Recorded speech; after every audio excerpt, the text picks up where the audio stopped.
Boa noite. Tô só colocando o títulozinho aqui para vocês irem se localizando.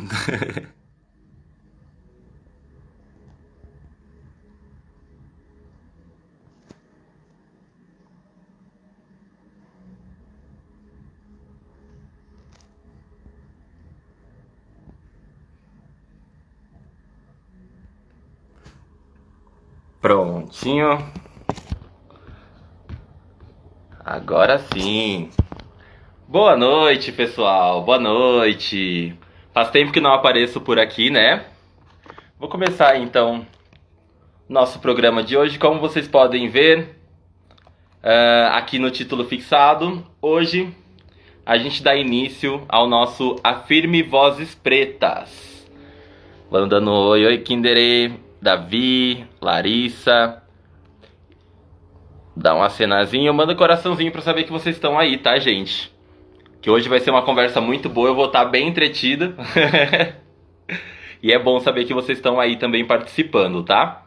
Então, hoje, aí fazendo parte do Morrostock nas Nuvens, né? Que é uma atividade aí que o Morrostock vem executando durante a pandemia, né? Como resistência mesmo da arte, da cultura. O Morrostock, que é um festival aí que se articula com todos os festivais independentes do Brasil todo, né? Fez parte da recriação da Abrafim, que é essa Associação Brasileira dos Festivais Independentes, que fez toda uma movimentação aí para conseguir auxiliar a gente nesse processo de conseguir um auxílio emergencial para artistas, né, durante essa pandemia, e hoje está aí, se tornou realidade, né, depois de muita briga, muita luta, a Lei Aldir Blanc, né, que foi uma movimentação aí nacional para que a gente pudesse continuar fazendo arte e cultura para esse povo.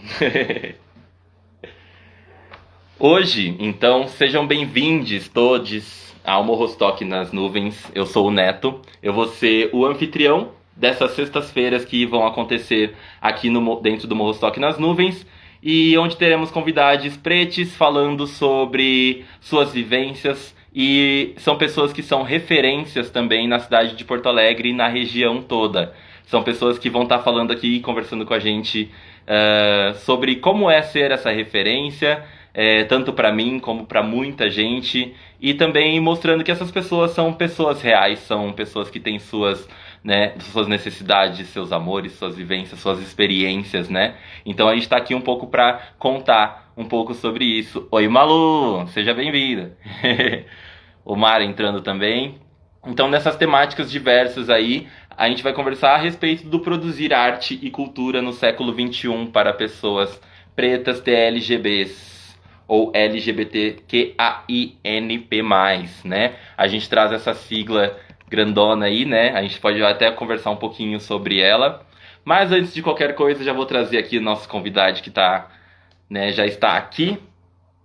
Vamos convidar uma pessoa que dispensa qualquer apresentação prévia, porque hoje vocês vão conhecer muito mais dessa pessoa. Vamos fazer uma... Enquanto essa pessoa entra aqui, galera, vocês podem ir indicando aqui nos comentários pessoas pretas que vocês veem como referência na cidade de Porto Alegre, na região, no estado do Rio Grande do Sul, que vocês gostariam de ver aqui conversando com a gente também. Olá, Piragira! Olá, garota!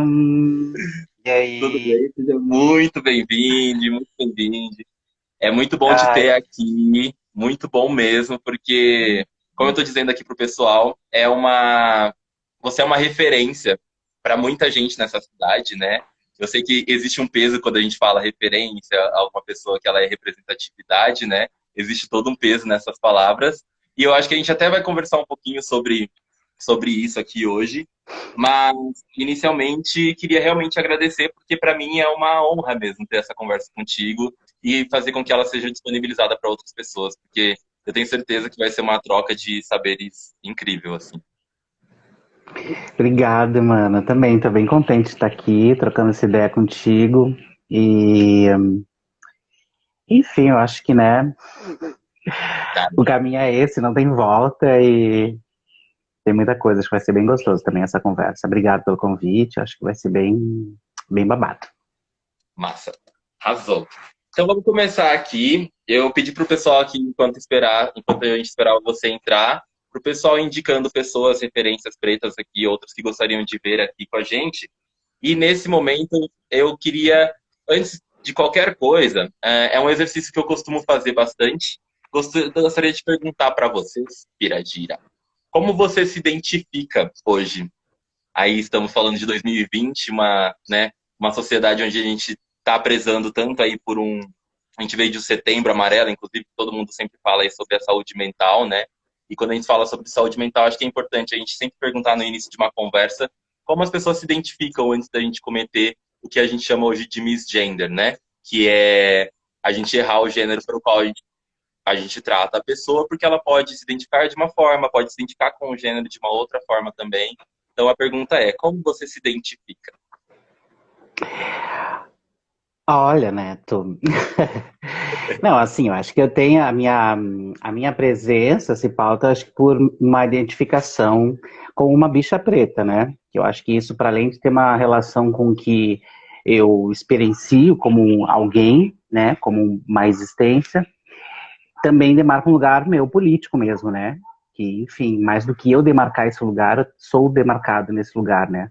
Mas, enfim, faço esse change poderoso que a gente se armar nesse lugar em que a gente tá. Então, assim, eu sou uma bicha preta. Mas, porém, todavia, contudo, eu, né, particularmente, pauto a minha existência como uma experimentação, assim, de mim, né?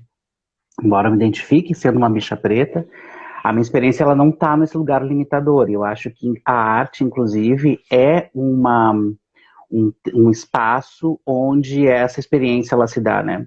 Por aquilo que eu performo, pelas redes que eu me insiro, né? Que eu sou inserido e pelas próprias experimentações que cada trabalho, cada viagem, assim, vai trazendo pra gente. Mas eu sou uma bicha preta. Mas a gente está aí, não sabemos da manhã, né? Imaginamos futuros, mas. E carrego, assim, nesse presente um bando de bicha preta e de pessoas que são muito além, assim, desses marcadores, assim, sociais, identitários, são inspiração também para estar nessa grande encruzilhada aí. Massa. Eu acho interessante muito trabalhar essa pergunta, porque ela em si já abre para muitas questões, né? Porque eu acho que a gente permeia a Muitas. questão do próprio respeito inicial, de como eu vou te tratar, mas a gente também vem dessa questão de entender que nós, como seres humanos, a gente é muita coisa, né? Muitas coisas nos atravessam e realmente não dá para ficar se limitando dentro dessas coisas, assim, né? A gente Com entende hoje certeza. uma sigla, né? Por exemplo, hoje aqui no nosso título seria uma temática de representatividade preta LGBTQIANP+, né? Que é aí essa sigla grande que tenta abarcar um todo que infelizmente nunca vai conseguir, mas a gente entende a prática dela, que é por questões de luta de políticas públicas e tudo, mas ao mesmo tempo é muito importante isso que tu trouxe, assim, da gente entender que a gente não se limita a isso. E muito pelo Aham. contrário, na verdade. E eu acho que isso na verdade é o que me instiga mais para essa conversa aqui contigo, porque você é uma pessoa que, sendo esse corpo que você descreveu agora, você ocupa muitos espaços. Você ocupa as ruas, você ocupa universidades, você ocupa teatros, casas de shows. E em cada espaço, como uma pessoa diferente, não só naquela que a gente se transforma a cada dia, mas como aquela pessoa que está, né, exercendo uma função, atuando ali de alguma forma, né? E É, acho que tem uma coisa também é, que é isso, né? Acho que é uma visão muito limitadora, assim, a gente pensar que a gente é uma única e exclusiva coisa, né? Eu gosto muito, assim, eu sou muito fã, assim, do que a Linda Quebrada fala, né? Quando ela diz, e eu tomo, assim, emprestado, assim, para mim, porque eu boto muita fé, que é essa coisa ela diz isso, né? Faço-me Deus, um Deus, assim, com aquele D, com aquele apóstrofo depois do D, como se faço-me de diversos eus, né? Então, acho que essa dimensão da gente pensar que a gente é uma constante que vai se construindo é, inclusive, um jeito da gente, nós, né, pessoas dissidentes, a gente conseguir diminuir as frustrações e os traumas, né, de, por exemplo, quando a estrutura patriarcal, hétero, branca, tenta demarcar e formar as nossas identidades, né? Então, quando a gente brinca, e daí a coisa de brincar, para mim, é de uma seriedade muito grande, e acho que depois a gente vai falar um pouco mais sobre isso. Quando a gente brinca de ser esses diversos deuses, a gente toma pra gente o bastão da nossa própria criação, assim. E eu acho que isso eu que já não sou mais uma jovenzinha, apesar de ter essa melanina que me ajuda a manter minha juventude, e um sérum que eu ando usando agora, que eu comprei na internet, que vamos ver se vai funcionar ou não.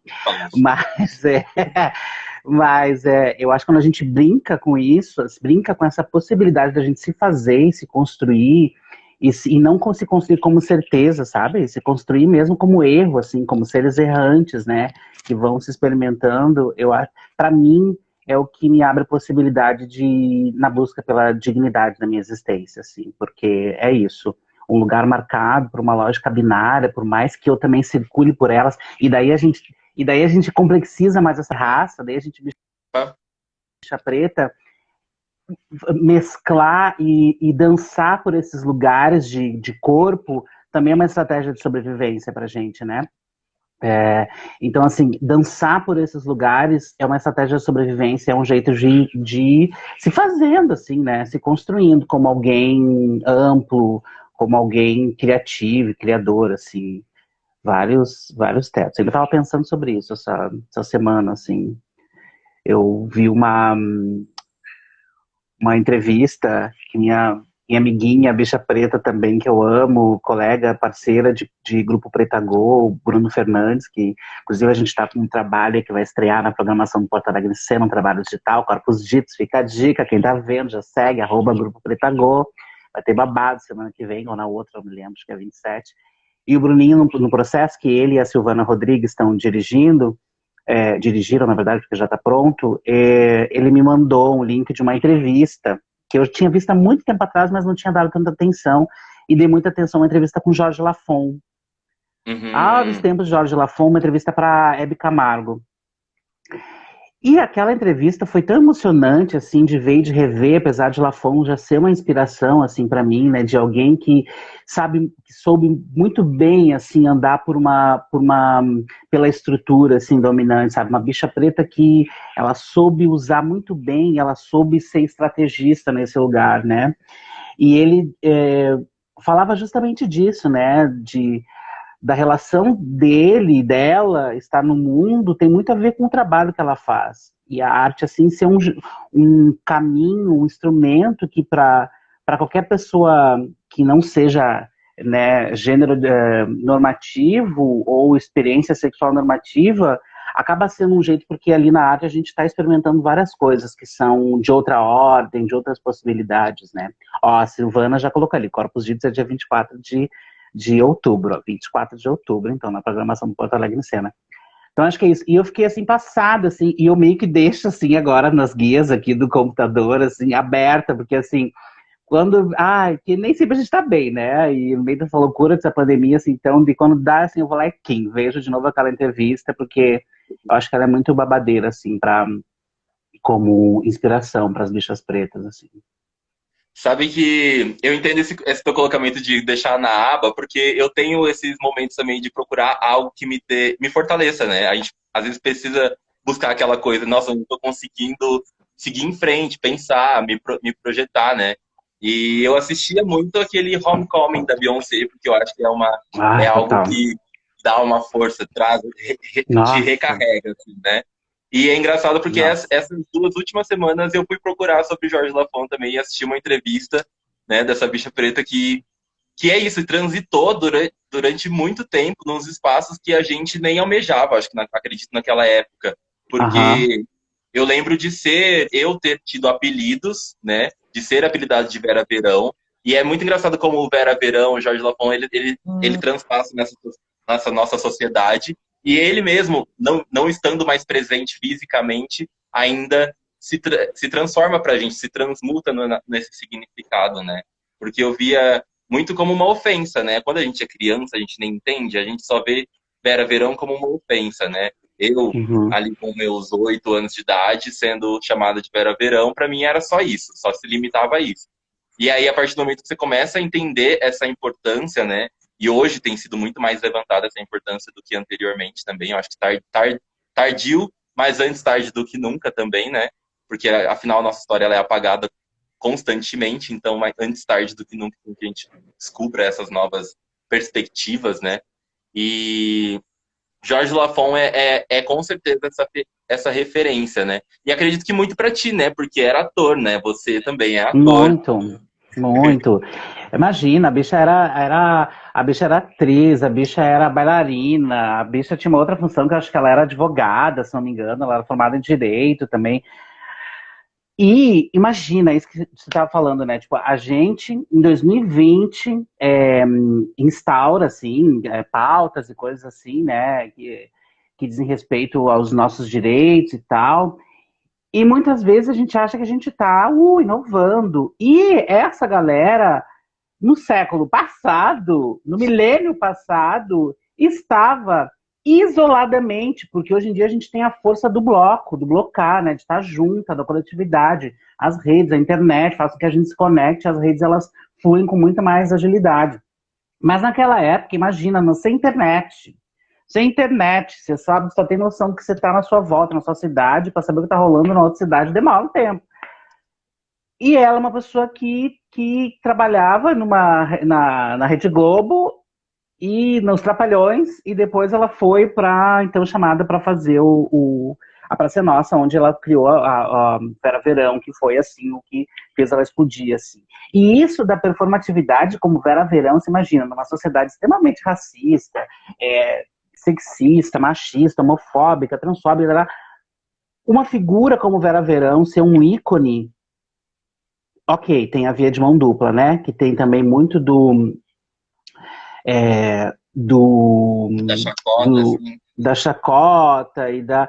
Ao mesmo tempo que tem uma imposição de um lugar que é o lugar do outro em evidência, do diferente em evidência, né? Ao mesmo tempo que é um país que sempre foi extremamente homofóbico, mas existem ícones que são de gênero e de sexualidade dissidente, que também foram ícones na televisão, né? De performatividade, coisa assim. E ela e a Vera Verão, assim, ocupou esse lugar muito bem, né? A Jorge Lafon ocupou esse lugar muito bem. E aí, falando do Jorge Lafon, que é mais nacionalmente conhecido, eu fico pensando em figuras locais aqui de Porto Alegre. Eu não sei se não tá em Porto Alegre, né, gata? Você tá onde, viajada? Eu estou em Campinas, gata. Ah, tá, tá em Campinas, né? Tá. E viu, entendeu? Tipo isso, né? A gente tá aqui conversando, tem Porto Alegre, tu tá em Campinas, a gente tá aqui bem bonitas, né? Cada uma na sua casa. E aqui em Porto Alegre, tem uma figura icônica que é uma referência para mim, que é, assim, referência mesmo de esse mesmo papo, de quando eu tô triste, quando eu não sei os caminhos tomar, eu vou lá e me lembro dessa pessoa e leio coisas escritas sobre ela para dar abrir um caminho, que é a Negalu. A Negalu era uma pessoa que eu nem ouso chamar de bicha preta, porque ela era muito, ela não tem como a gente inserir ela num lugar pré-definido, porque, ao meu ver, a Negalu era uma experiência pura, uma artista pluriversal, uma artista completa, bailarina, coreógrafa, cantora, atriz, performer, alguém que eu acho que talvez eu me inspire muito a como está colocado no mundo e nas relações profissionais, que transitava em todos os lugares.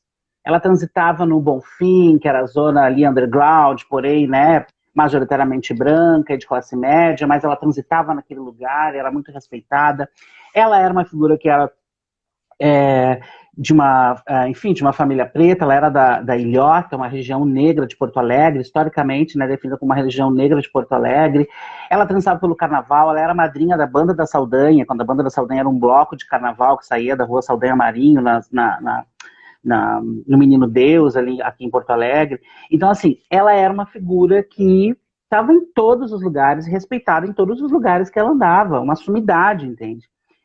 E ela, eu tô dizendo ela, parece assim que era muito íntimo dela, né? Mas eu conhecia a Negalu, porque a Negalu era isso, ela era amiga de todas as mulheres, né? Pelo menos pretas, até onde a minha memória lembra, a minha mãe falava, e quando eu era pequeno, eu sou uma pessoa também do carnaval, eu ia direto nas muambas, banda de Saldanha, carnaval e tal, minha mãe me levava sempre, E a minha mãe, assim, acho que como todo mundo, era amiga da Negalu, e a Negalu falava com todo mundo, inclusive com a minha mãe. E eu me lembro de muito pequeno, 5, 6, 7 anos, ver a Negalu no meio das bandas da Saldanha conversando com a minha mãe e tal. E eu, assim, numa coisa que é um pouco espanto, por aquela pessoa que está fora da norma, do que está instaurado, né?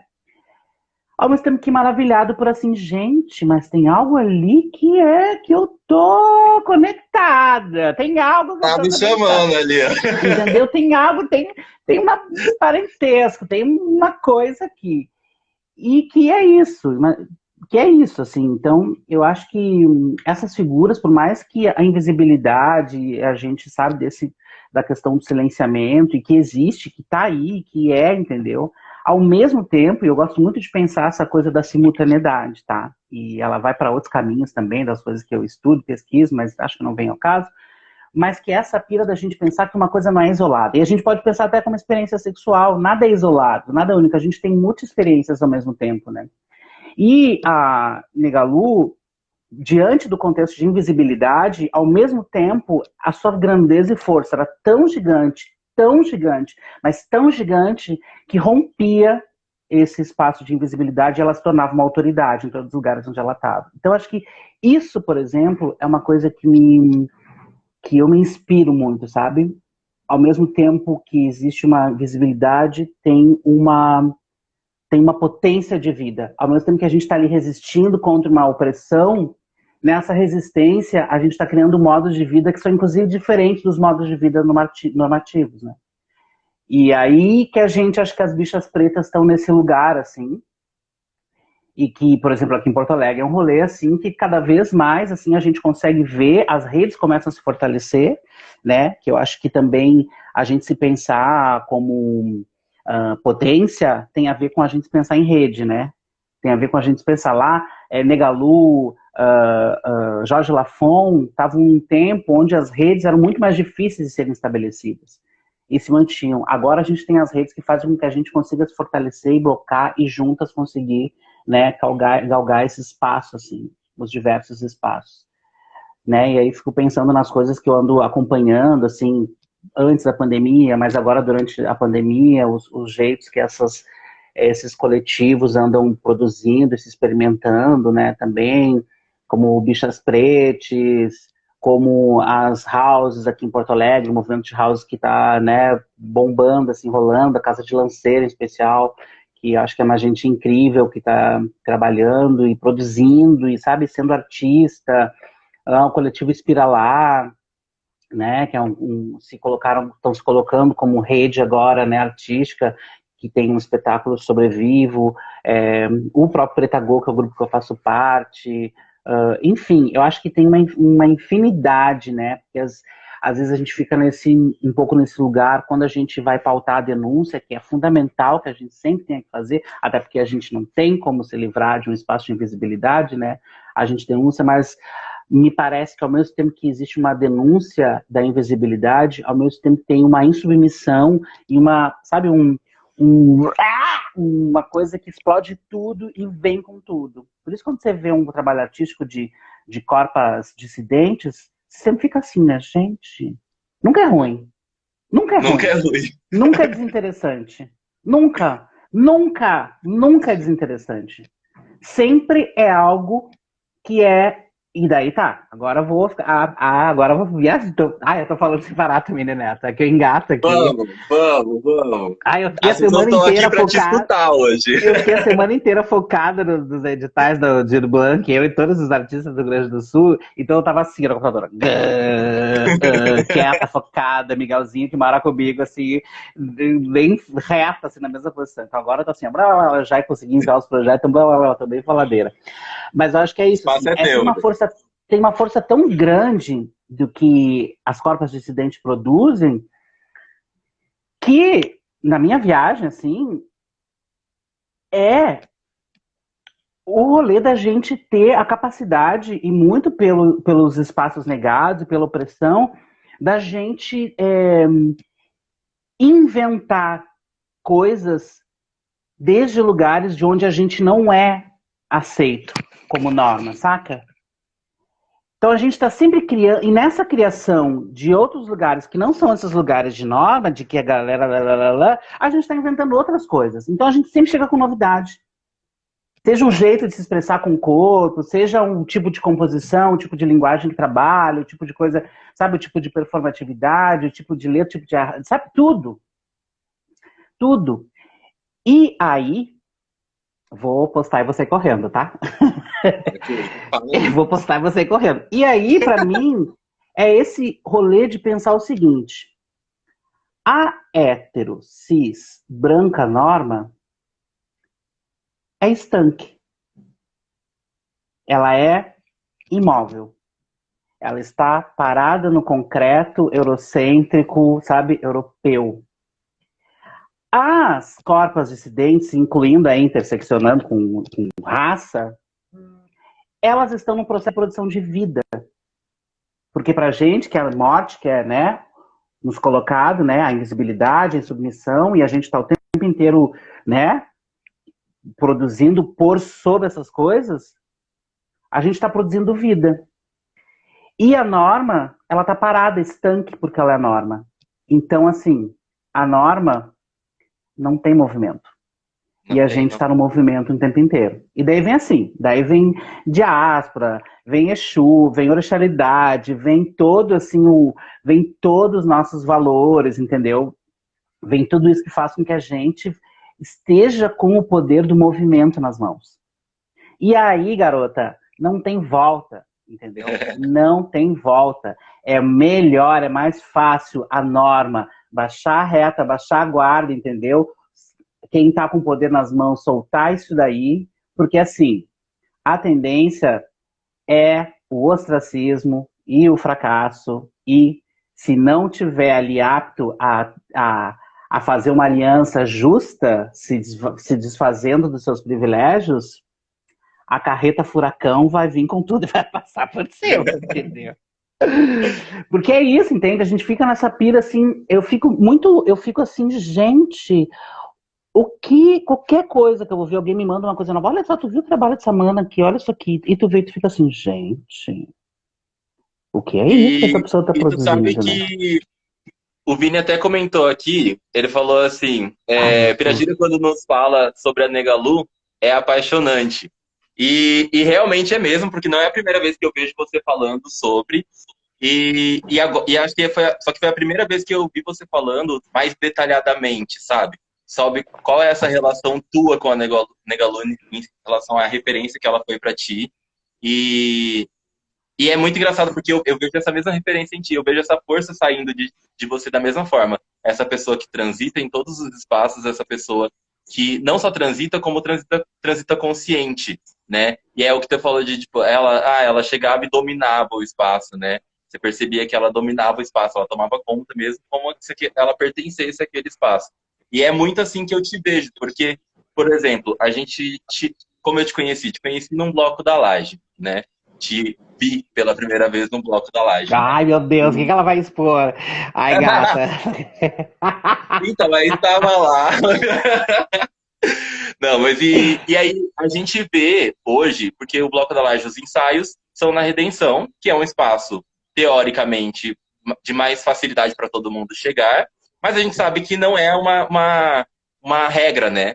Porque a gente sabe qual é o trajeto que muitas pessoas têm que fazer para chegar ali e tal. E, consequentemente, quem já está ali sempre, em todos os ensaios de domingo, a maioria são pessoas brancas, né? E muitas pessoas hétero, inclusive. E é muito louco como a gente consegue se ver num espaço, se reconhecer e se sentir segura nesse espaço pela tua presença ali, entende? Eu, como bicha preta, e outras pessoas como pessoas pretas mesmo, e não precisam ser TLGBs, né? Amigos meus, assim, que se mostram muito felizes de te ver ali, de te ver tão livre ali, e como isso movimenta toda uma cena, né? E eu acho importante a gente trazer isso como cena, porque vocês movimentam essa cena de uma forma que ninguém mais movimenta ali na cidade. Porque é uma cena nova, é uma cena que se propõe com um diálogo novo, com composições novas, mas não deixando perder o que seria essa nossa ancestralidade, mesmo seja a nossa ancestralidade preta, seja uma outra ancestralidade ali de outras pessoas ocupantes e brincantes ali desse bloco, né? Sim.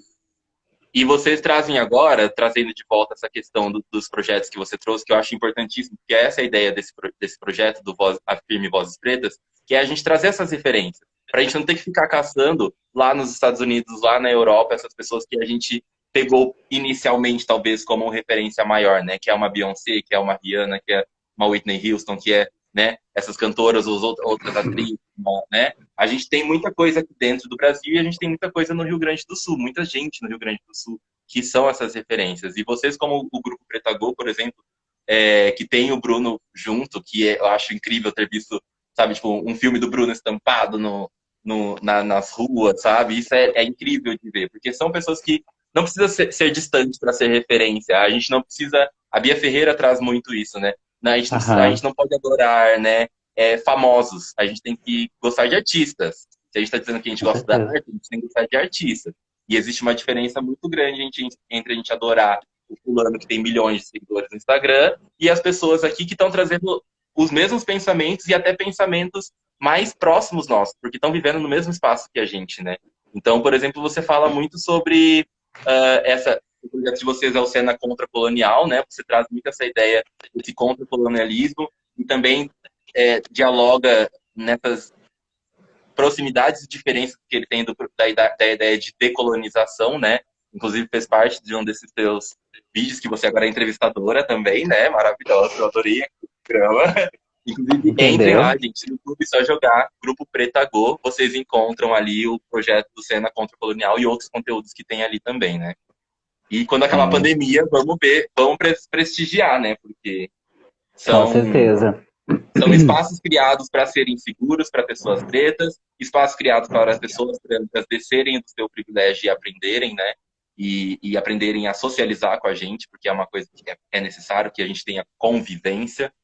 E dentro dessa ideia, eu queria que você trouxesse só um resuminho do que a gente está falando, do que é o processo contracolonial, que é uma cena contracolonial e o que é essa decolonização, pensando aí nessa tão falada das práticas antirracistas, né? Que é nesse sentido que eu queria trazer. A gente tem uma Djamila Ribeiro que tem um livro que é incrível, que todo mundo deveria ler, que tem muita gente lendo, está sendo um dos livros mais, né, consumidos e lidos, os livros da Djamila, mas a gente tem uma pessoa preta, referência, dentro do estado do Rio Grande do Sul, em Porto Alegre, que fala sobre isso. Então, acho importante deixar isso explícito, isso escuro, e que as pessoas possam te ouvir falar um pouco mais sobre isso. Só um resuminho, porque eu quero que as pessoas vão lá e assistam o projeto inteiro, assim, né? Então, o Cena Contracolonial, ele é essa série de encontros com artistas cênicos negros, tá? Resumidamente, é isso.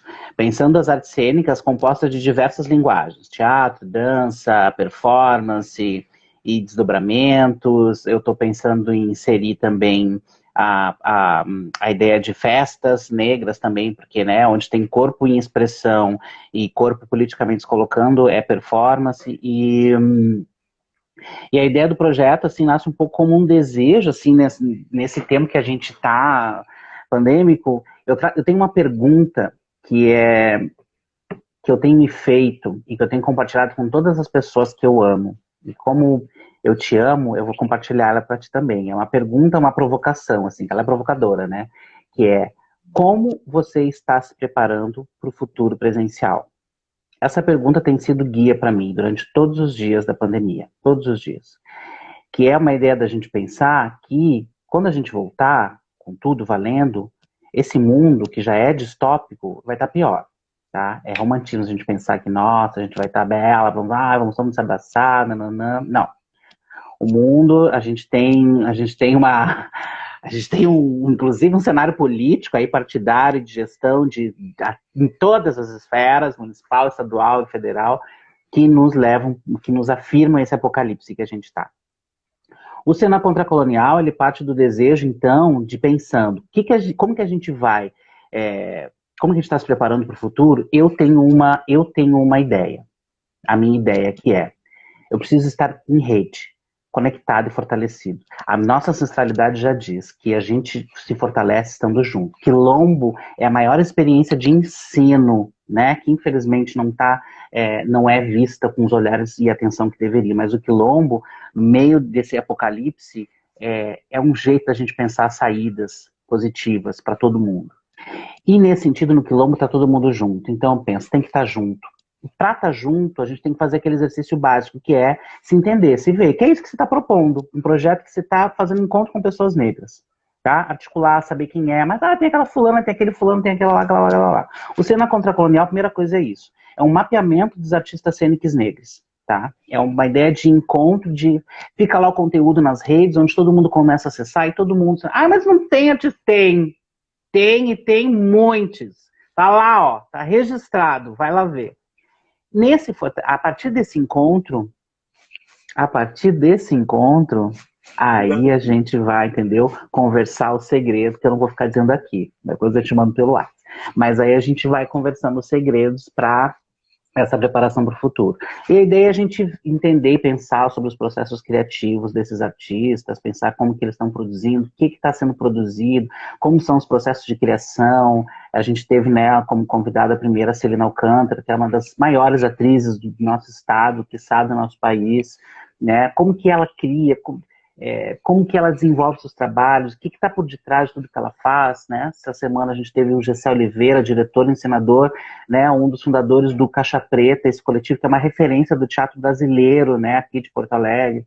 Por que não teve sua história devidamente, não tem devidamente contada, né? Então, o Cena Contracolonial é um pouco esse retirar das lápides, sabe? E esses corpos que são invisibilizados, eles vêm à tona e gritam pelos seus devidos lugares, assim, né? Então, é mais ou menos por aí. E a ideia de contracolonialidade vem de um mestre orgânico, mestre Nego Bispo, que é um quilombola, e ele traz essa ideia de contracolonialidade pensando que a decolonialidade, ela parte de um princípio de que o corpo colonial se desfaz da colonialidade, né? Então, o prefixo D é de despir, tirar. Ora, pessoas pretas praticariam uma decolonialidade no sentido mais profundo? Será?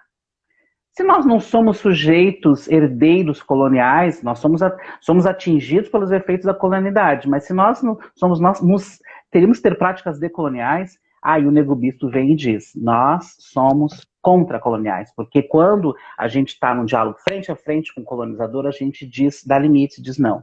Aqui você não vem, aqui você não fala.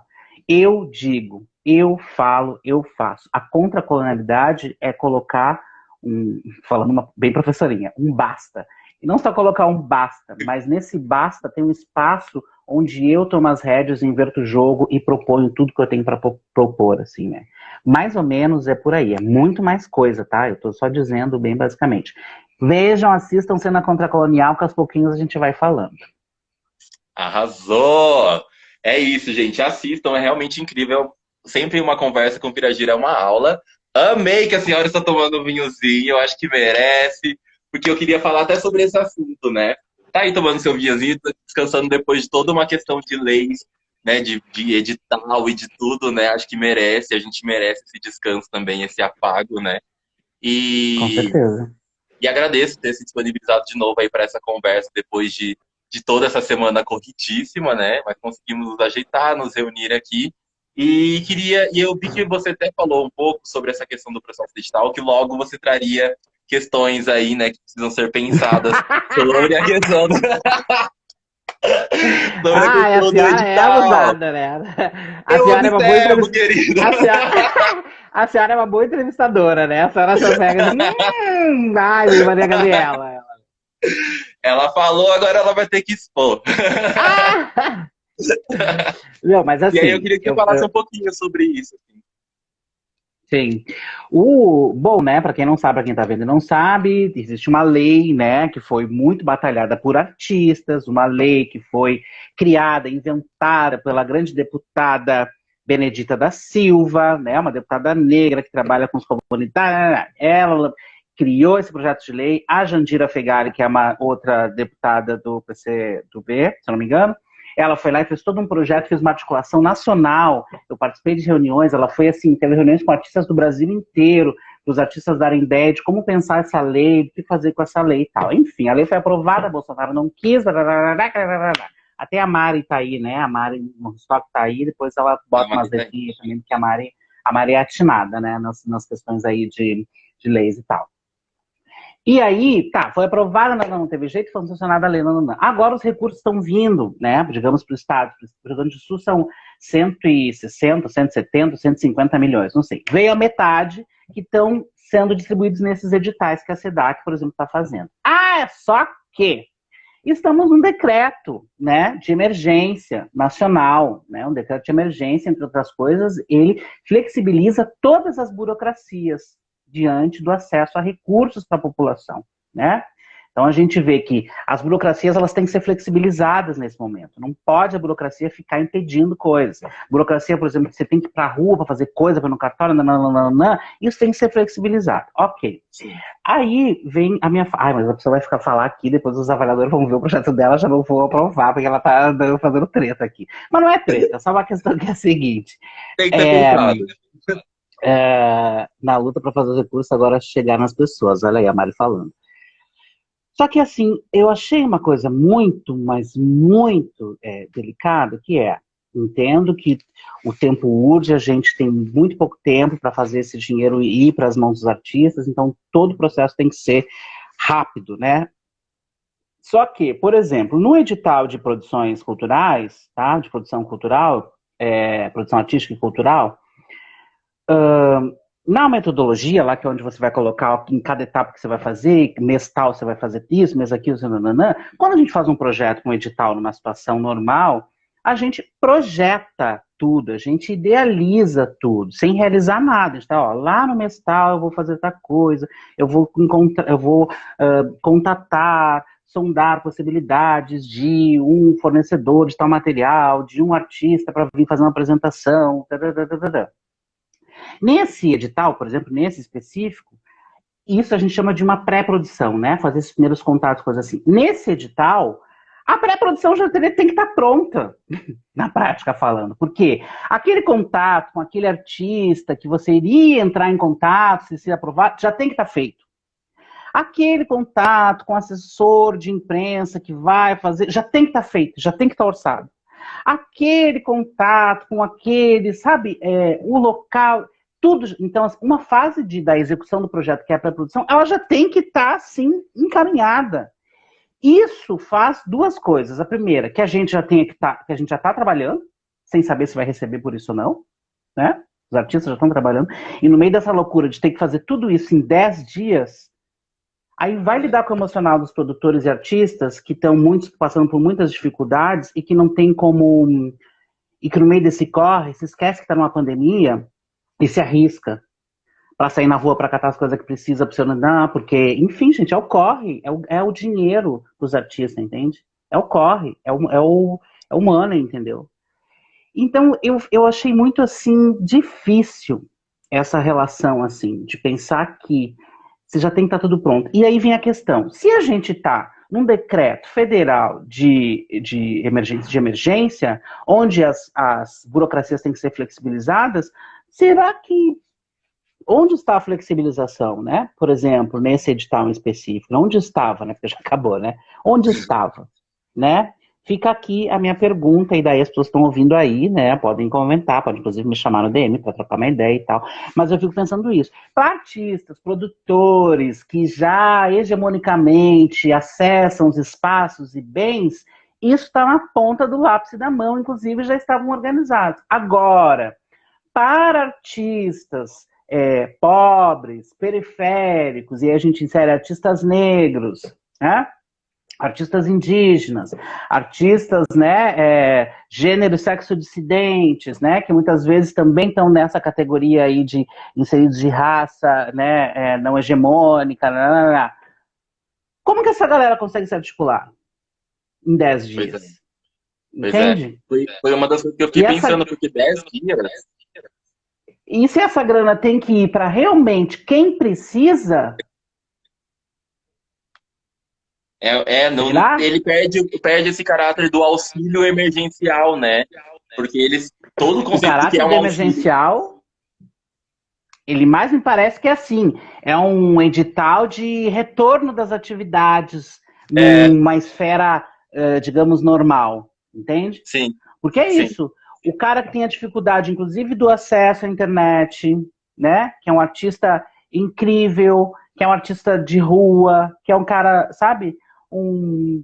E claro, daí a gente já vem as questões de ser editais para pessoas jurídicas, tal, tal, tal, tal, né? Uhum. Eu acho que tem uma série assim de coisas enfim, que não atendem e não dialogam, não dialogaram assim com realmente o momento que a gente está e com realmente com o sentido da Lei Aldir Blanc. Que lá nas reuniões de criação que eu participei com a deputada Jandira Fegali, era justamente para isso, para a gente pensar nesse dinheiro chegar na mão de quem precisa. E aí não adianta o edital valorizar e pontuar bem as ações de inclusão, tinha um trecho lá, um espaço que você botar, essa empresa, o que ela faz de coisas sociais e coisas assim, assim. Porque isso, o dever, né, de uma gestão, de uma coisa, é muito mais do que fazer esse dinheiro circular, é também fomentar a educação dessa política. Sim. Né? É um dever fomentar a educação, de ficar zelando por isso. Ó, esse dinheiro tem que chegar na... Porque daí fica uma coisa que beira um pouco o tokenismo, assim, sabe? Que é tipo assim, os produtores hegemônicos produzem e, nossa, vai pontuar se eu trouxer, se eu botar ações afirmativas, vai pontuar, se eu... E aí a galera... Gente, eu tenho uma pasta que eu fiz no computador que é só assim, ó, outros projetos que eu tenho anuência. Tem uns 15 que tem anuência minha de gente branca e gente assim, que eu gosto muito, que eu trabalho muito, nananã, mas assim, a pessoa pode ser minha amiga e ela também pode ser racista, né? Então, assim, Sim, exato. até aí morreu nessa. Então, eu acho que tem essas assim, questões que daí a gente se questiona. Como será que de fato isso está ocorrendo, né? Será que de fato a gente É, está fazendo a lei estar agindo na sua mais correta maneira, que é fazer esse dinheiro ir para os artistas que mais precisam? é porque o que Fica aqui a pergunta. me parece mais é um Fala. reflexo aí dessa sociedade, né? Que usa realmente a diversidade como um tópico a ser colocado de forma obrigatória ultimamente pelos editais. E aí, Neto, aí tem outra coisa. Olha, até minha Siri aqui, ela ligou, ela já tá gravando tudo que eu tô falando. Ai, meu Deus, gente, olha, a Zedak tá gravando tudo que eu tô falando.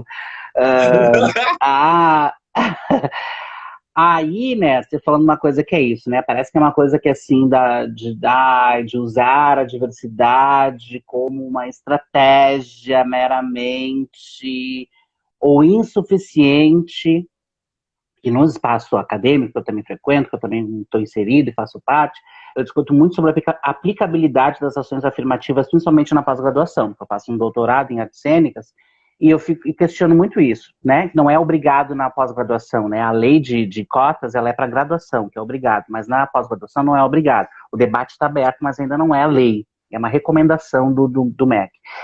E eu questiono muito sobre as formas de aplicabilidade da lei de ações afirmativas, né? Porque daí, como não é obrigado, cada programa tem a sua autonomia de fazer. Nananã. O mesmo sentido é para editais. Como que você aplica isso?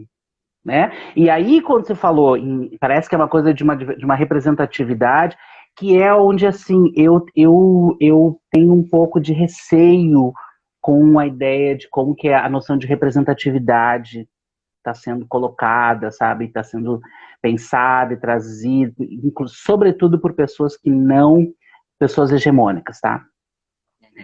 Que é isso, que essa coisa assim agora das modas, de ter pessoas trans, de ter pessoas negras que é importante, que é fundamental, mas parece que quando aparece uma pessoa negra, uma pessoa trans no comercial, gera um burburinho gigante de felicidade, de comoção, e pronto, o debate acabou. Parece que tá resolvido Sim. porque tem uma pessoa trans, porque tem duas pessoas negras, porque antes era uma só e agora tem três, tem quatro, né? E não, gente. A gente quer no mínimo 50-50, né? Metade. Então, assim, a ideia de representação, para mim, eu tenho um pouco de bastante cuidado para lidar com ela nesse momento, porque a representação, ela tende a cair na não discussão e na rasalidade, assim, sabe? quer pensar que a cota está atingida, o problema está resolvido e pronto, deu. Não temos mais problema, não somos racistas, nem transfóbicos, e o dinheiro da Aldir Blanc foi para todo mundo, era, e vamos lá, e nada mudou. Uma política, ela serve para corrigir alguma coisa que não está certo, para fazer um equilíbrio, né, de acesso a determinadas coisas. E aí, se, né, resta, né, que as gestões elas cumpram realmente seu papel. Mas vamos ver o que vai acontecer, né? Só por esses 20 dias úteis aí para ver os resultados, né? Ai, gente, eu tinha postado um vídeo que eu fiquei trabalhando há 2 dias atrás, eu fiquei trabalhando tipo, até as 4 da manhã nas funções digitais. Aí um dia eu tava assim, tava tão de cara com isso, assim, tava postando meus stories, até tava tão de cara, assim, eu gravei um vídeo e já postaram no meu feed. E daí, quando eu fui dormir, 4 da manhã, eu postei, assim, e daí eu me acordei pra fazer xixi, assim, uma meia hora depois, ai, não posta esse vídeo aqui fica quieto. Mercúrio tá retrógrado, sabe? Baixa isso aqui, tira isso, bicha, para, sabe? Ai, segura. Inclusive, eu vou calar um pouco a minha boca, porque o Mercúrio tá retrógrado, a gente tem que dar uma segurada nas coisas que fala, né? Tem que perceber o que a gente tá falando, né? Não, mas e eu tô bem. Aproveitando que você trouxe essas outras coisas da nossa vivência, né? Porque a gente também tem toda uma espiritualidade nova, acho que uma religiosidade também que se atualiza conforme o tempo. A gente tem outras vivências, né? Do que a nossa sexualidade teve. Como eu trouxe essa ideia de trabalhar referências, representatividade, do questionando até, eu fico meio pensativo sobre o que é essa ideia, assim, né? A minha ideia realmente é que as pessoas conheçam as pessoas que eu estou convidando como pessoas comuns, como pessoas que amam, que fazem, que dormem, que comem, entendeu? Que têm suas necessidades físicas, fisiológicas e tudo.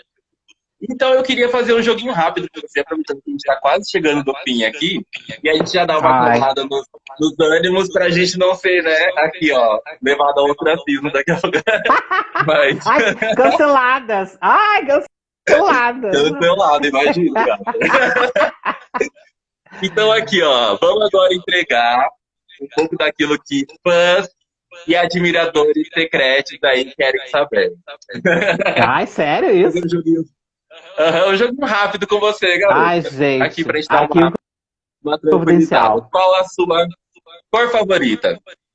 A cor favorita, gente, eu acho que a minha cor favorita é o vermelho.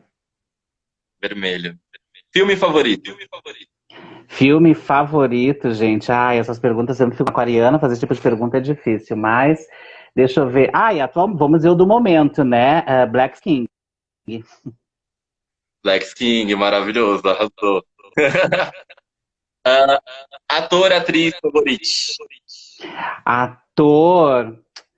Quem que acho que é um ator incrível? Ciro Nunes, um ator gaúcho negro, que é para mim, um dos melhores atores que a gente tem aqui. E atriz, nossa, Celina Alcântara. Eu acho que é uma das grandes atrizes brasileiras, a Celina Alcântara. Grace Passou também é incrível. Cantores favoritos? Ai, cantores favoritos, gente. Lued Luna, que lançou o álbum agora, assim, ó, tá de chorar no cantinho.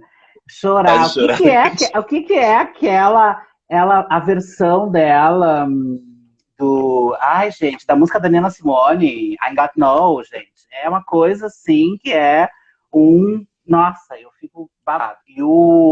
É água pura esse álbum, né? É água pura, nossa, e o bom mesmo é estar debaixo d'água, a própria música também é incrível. Então ela, pra mim, é babadeira, assim. E cantor, quem que eu tô ouvindo agora de cantor? Tigana Santana. Tigana Santana, pra mim, é uma assumidade, assim, é uma entidade. Tigana Santana.